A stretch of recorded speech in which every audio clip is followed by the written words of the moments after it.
নমস্কার, সবাই ভালো আছেন তো? আজকে আমি একটা চিকেনের রেসিপি করে দেখাবো, যেটা বাচ্চা বড় সবারই ভালো লাগে। চলুন দেখবেন আমি চিকেন দিয়ে কী তৈরি করছি। আমি আজকে তৈরি করব চিকেন চাপ। তৈরি করতে লাগছে আমার চিকেন। এখানে আমি 1 কেজি চিকেন নিয়েছি। আর লাগছে আমার পোস্ত বাটা, টক দই, কাজু বাদাম আর চালমগজ ভিজিয়ে বেটে নিয়েছি। আর নিয়েছি বিরিয়ানি মশলা, লাল মরিচ পাউডার, নুন, পেঁয়াজ বাটা, আদা রসুন বাটা, কেওড়ার জল, গোলাপ জল আর সর্ষের তেল। এবার আমি এই চিকেনটার মধ্যে একে একে সব কিছু দিয়ে ভালো করে মেখে 5 ঘন্টার জন্য ম্যারিনেট করে রেখে দেবো।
চিকেনটা আমার সব কিছু দিয়ে মাখা হয়ে গেছে।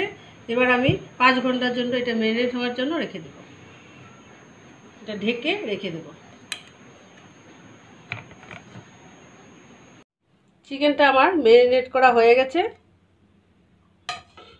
এটা আমি 2 ঘন্টার জন্য রেখেছিলাম, কারণ সময় কম। আপনারা পারলে এটাকে মেখে 5 ঘন্টা রেখে দিবেন, তাহলে আরও ভালো হবে।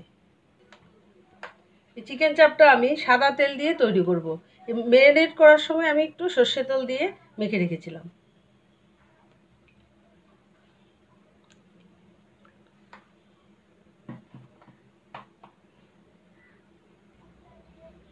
সম্পূর্ণ রান্নাটা আমি এই তেল দিয়ে রান্না করব। তেলটা আমার গরম হয়ে গেছে।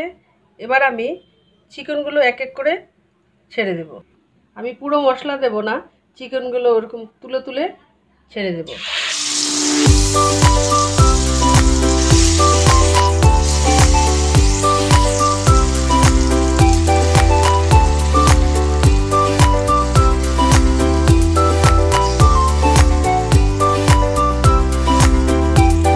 আমি আর নাড়াচাড়া করবো না, এক সাইড পুরো ফ্রাই হয়ে গেলে তারপর উল্টে দেব।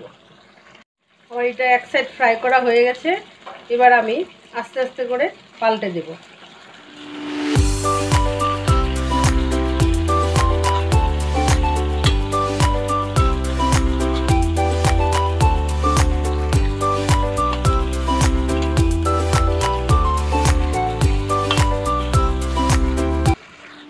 এরকম একটু লাল লাল, একটু পোড়া পোড়া ভাব হলে একটা ভালো একটা স্মোকি ফ্লেভার আসে এটাতে। এই যে এরকম চিকেনগুলো আমার দুপাশেই ভাজা হয়ে গেছে। এবার আমি ম্যারিনেট করা মশলাটা ঢেলে দেব। মশলাটা আমি ঢেলে দেব পুরোটা। এবার আমি এটাকে হালকা হাতে নেড়ে ঢেকে দেব।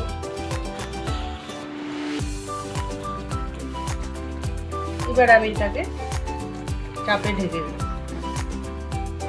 দেখি এবার ঢাকাটা খুলে।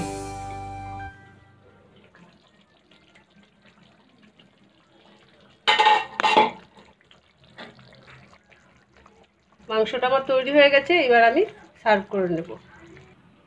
তৈরি হয়ে গেছে আমার চিকেন চাপ। আমার এই রান্নাটা যদি ভালো লেগে থাকে অবশ্যই বাড়িতে ট্রাই করবেন।